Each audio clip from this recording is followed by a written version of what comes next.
На сегодняшний день то, как мы взаимодействуем с населением, не устраивает ни нас самих, ни население соответственно.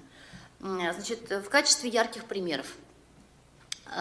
Мы с вами, значит, заявили о том, что мы будем измерять расстояние от открывающегося алкомаркета на 203-м микрорайоне до ближайшего заведения. Назначили время на 10 часов, пригласили общественность на 10 часов.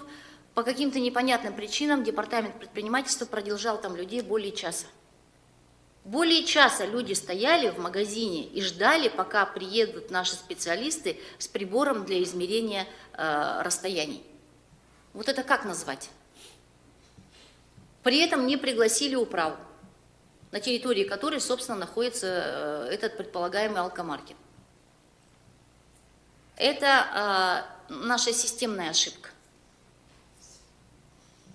Пришлось объясняться с людьми, мне лично, значит, старостам, извиняться за того человека, который с этим прибором уехал там куда-то на автодорожную. Товарищи, так никуда не годится.